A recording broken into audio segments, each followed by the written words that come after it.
Top 100 वो article लेके आया हूं मैं जो आपकी प्रतियोगी परीक्षाओं में लगातार आपसे पूछे जा रहे हैं। तो बिना देरी चलो स्टार्ट करते हैं भारतीय संविधान के टॉप 100 महत्वपूर्ण आर्टिकल। महत्वपूर्ण अनुच्छेद या आर्टिकल पढ़ने से पहले थोड़ा संविधान के बारे में जानकारी ले लेते हैं। भारत के संविधान में 22 भागों में बटा हुआ है। भारत का जो संविधान है वो 22 भागों में बटा हुआ है और 395 अनुच्छेद है, यानी 395 अनुच्छेद आर्टिकल हैं भारतीय संविधान में। 12 अनुसूचियां हैं भारतीय संविधान में। भारतीय संविधान 26 नवंबर 1949 में अपनाया गया था। संविधान में अभी तक लगभग 103 बार संशोधन किया गया है। आगे देखिए, कह रहा है संसद में अब तक पेश किए गए संशोधन विधेयकों की कुल संख्या 126 है, यानी 126 संशोधन विधेयक जो है वो संसद में अभी तक पेश किए जा चुके हैं। अब देखते हैं यहाँ से आर्टिकल, मोस्ट इम्पोर्टेंट 100 आर्टिकल। संविधान के भाग 1 में संघ और उसके क्षेत्र के बारे में जानकारी दी गई है। संविधान का भाग 1 संघ और उसका क्षेत्र। हम लोग इम्पोर्टेंट आर्टिकल की तरफ केवल ध्यान देंगे। अनुच्छेद 3, भाग 1 अनुच्छेद 3, आर्टिकल नंबर 3 कहता है नए राज्यों का गठन और मौजूदा राज्यों के क्षेत्रों, सीमाओं और नामों में परिवर्तन। यानी अनुच्छेद 3 का प्रयोग करके नए राज्यों का गठन किया जा सकता है। मौजूदा राज्यों की सीमाओं का, क्षेत्रों का कम करना या ज़्यादा करना भी शामिल है और नामों में परिवर्तन, यानी राज्यों के किसी भी हिस्से का नाम आप बदल सकते हैं। ये अनुच्छेद 3 में दिया हुआ है संविधान में। आगे देखिए, संविधान का भाग 2 जो है वो नागरिकता है, यानी संविधान के भाग 2 में नागरिकता दी हुई है। नागरिकता दिया है भाग 2 में। अनुच्छेद 8, अनुच्छेद 8 जो है वो भारत के बाहर रहने वाले भारतीय मूल के कुछ व्यक्तियों के नागरिकता के अधिकार, यानी अनुच्छेद 8 में भारत के बाहर रहने वाले भारतीयों के मूल के कुछ व्यक्तियों की नागरिकता के अधिकार के बारे में दिया गया है। अनुच्छेद 10, अनुच्छेद 10 जो है वो नागरिकता के अधिकारों को निरंतरता करना, यानी अनुच्छेद 10 नागरिकता के अधिकारों की निरंतरता करता है। आगे देखिए, अनुच्छेद 11, अनुच्छेद 11 संसद कानून द्वारा नागरिकता के अधिकार को विनियमित करती है। अनुच्छेद 11 कह रहा है कि संसद कानून द्वारा नागरिकता के अधिकार को विनियमित कर सकती है। यह अनुच्छेद आर्टिकल 11 कहता है। आगे देखिए,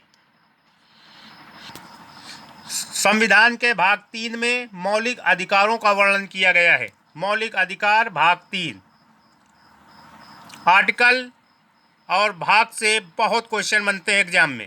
देखिए, अनुच्छेद 14, अनुच्छेद 14 जो है वो कानून के समक्ष समानता, यानी कानून के सामने सभी सामान्य हैं, यह अनुच्छेद 14 कहता है।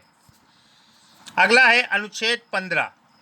अनुच्छेद 15 जो है वो धर्म, मूल वंश, जाति, लिंग या जन्म स्थान के आधार पर भेदभाव को निषेध बताता है। यानी अनुच्छेद 15 के तहत आप किसी धर्म, मूल वंश, जाति, लिंग या जन्म स्थान के आधार पर भेदभाव नहीं कर सकते हैं। यह अनुच्छेद 15 आपको ये आज़ादी देता है। देखिए, अनुच्छेद 16, अनुच्छेद 16 जो है लोक नियोजन के मामलों में अवसर की समानता देता है। यानी अनुच्छेद 16 के तहत लोक नियोजन के जो मामले के अवसर हैं उनमें समानता देता है, यानी सभी को समान अवसर प्रदान होंगे। यह अनुच्छेद 16 कहता है संविधान का। आगे देखिए, आप किसी भी प्रतियोगी परीक्षाओं की तैयारी कर रहे हो, सभी प्रतियोगी परीक्षाओं में अनुच्छेद आर्टिकल से क्वेश्चन बहुत बनते हैं, इसलिए इसको मैं डिटेल में पढ़ा रहा हूं आपको। देखिए, अगला आर्टिकल देखते हैं हम लोग। अनुच्छेद 19, यानी अनुच्छेद 19 का, अनुच्छेद 19 जो है वो निम्नलिखित स्वतंत्रता देता है आपको।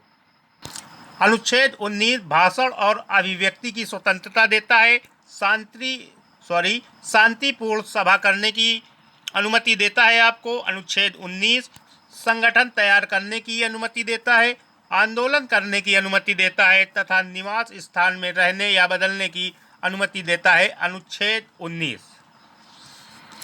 आगे देखते हैं अगला आर्टिकल, अगला अनुच्छेद, अनुच्छेद 20। अनुच्छेद 20 जो है वो अपराधों के लिए दोष सिद्धि के संबंध में संरक्षण देता है। अपराधों के लिए अगर दोष सिद्ध हो गया है कि उसके संबंध में वो संरक्षण दे रहा है। अनुच्छेद 20 संविधान का अनुच्छेद 20। आगे देखिए अनुच्छेद 32।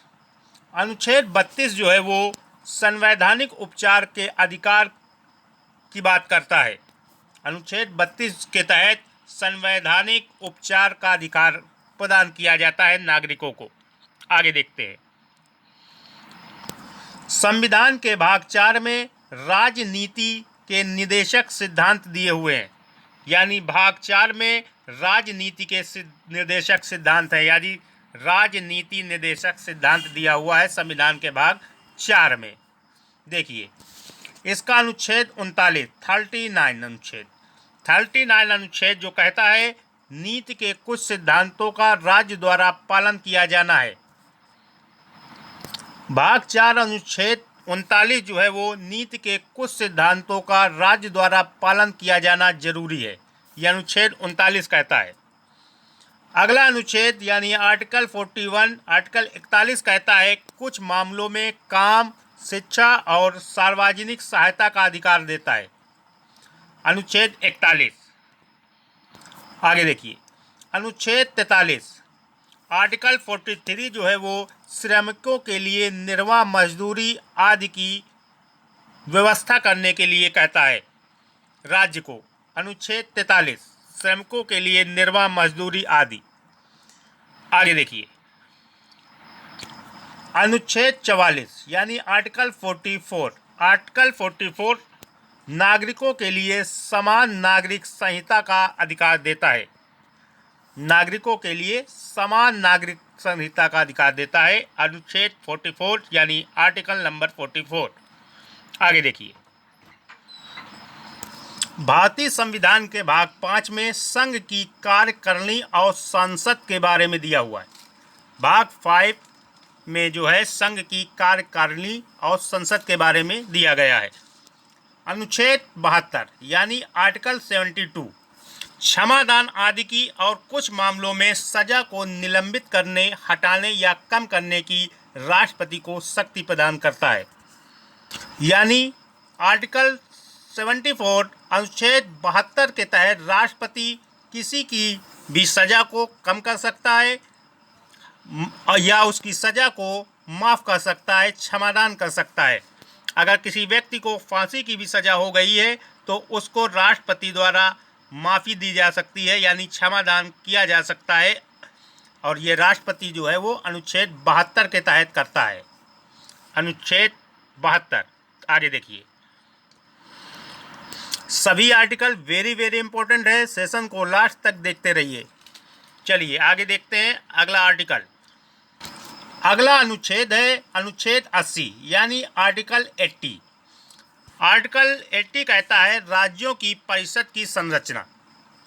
अनुच्छेद 80 के तहत राज्यों की परिषद की संरचना होनी चाहिए। अगला अनुच्छेद 82 आर्टिकल 82। आर्टिकल 82 यानी अनुच्छेद 82 जो है वो प्रत्येक जनगणना के बाद पुनर्समायोजन के बारे में बताता है। आर्टिकल 82। अगला अनुच्छेद है 102 अनुच्छेद 102 के तहत सदस्यता के लिए निर्धारिताएं दी हुई है। अगला देखिए अनुच्छेद 123 यानी आर्टिकल 123 संसद के अवकाश के दौरान अध्यादेश जारी करने की राष्ट्रपति को शक्ति प्रदान करता है। अनुच्छेद 123 जो है वो संसद के अवकाश के दौरान अध्यादेश जारी करने की राष्ट्रपति को शक्ति प्रदान करता है। Very important article. आगे देखिए अनुच्छेद 124 आर्टिकल 124 ये सर्वोच्च न्यायालय की स्थापना करने के लिए कहता है। सर्वोच्च न्यायालय की जो स्थापना हुई है वो अनुच्छेद 124 के तहत हुई है। अगला देखिए, अगला अनुच्छेद है 125। भारतीय संविधान का अनुच्छेद 125 के बारे में न्यायाधीशों के वेतन के बारे में दिया गया है।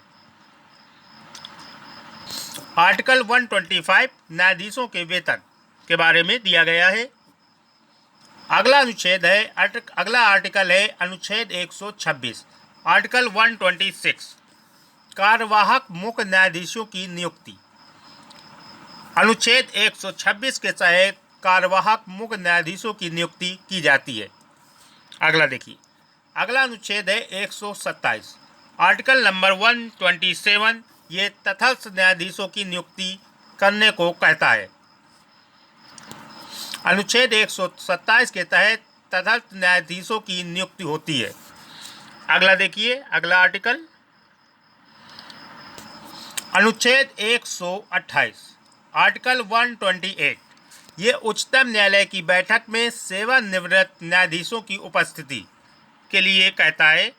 अनुच्छेद 128 उच्चतम न्यायालय की बैठक में सेवानिवृत्त यानी जो सेवानिवृत्त हो चुके न्यायाधीश हैं उनकी उपस्थिति होना अनिवार्य है। अगला देखिए, अगला अनुच्छेद है 129 यानी आर्टिकल 129 ये उच्चतम न्यायालय का अभिलेख न्यायालय होना चाहिए। अनुच्छेद 129 कहता है उच्चतम न्यायालय का अभिलेख न्यायालय होना चाहिए। अगला आर्टिकल देखिए, अगला अनुच्छेद है 136 अनुच्छेद कहता है उच्चतम न्यायालय में अपील के लिए विशेष अवकाश देने की बात करता है। अनुच्छेद 136 आगे देखिए, अगला आर्टिकल है अगला अनुच्छेद है 137 अनुच्छेद 137 के तहत उच्चतम न्यायालय द्वारा निर्णय या आदेशों की समीक्षा करना है। उच्चतम न्यायालय द्वारा निर्णय या आदेशों की समीक्षा करना है अनुच्छेद 137 के तहत। अगला देखिए, अगला अनुच्छेद अगला आर्टिकल है 141 यानी 141 ये भारत के सर्वोच्च न्यायालय का निर्णय सभी न्यायालयों में बाध्यकारी है। यानी अगर सर्वोच्च न्यायालय ने कोई निर्णय दे दिया है तो सभी न्यायालयों में बाध्यकारी है, यानी वो मानना पड़ेगा सभी न्यायालयों को। यह अनुच्छेद 141 के तहत। अगला देखिए, अगला है अनुच्छेद 148 अनुच्छेद 148 के तहत भारत के नियंत्रक एवं महालेखा परीक्षक की नियुक्ति दी हुई है। यानी अनुच्छेद 148 के तहत भारत के नियंत्रक एवं महालेखा परीक्षक की नियुक्ति की जाती है।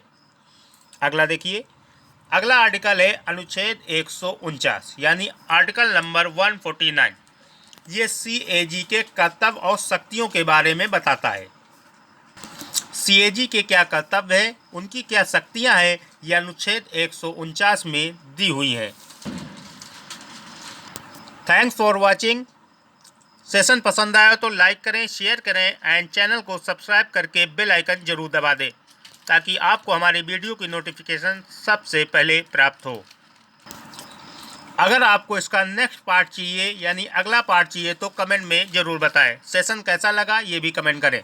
सारे क्वेश्चन वेरी इंपॉर्टेंट क्वेश्चन है। थैंक्स।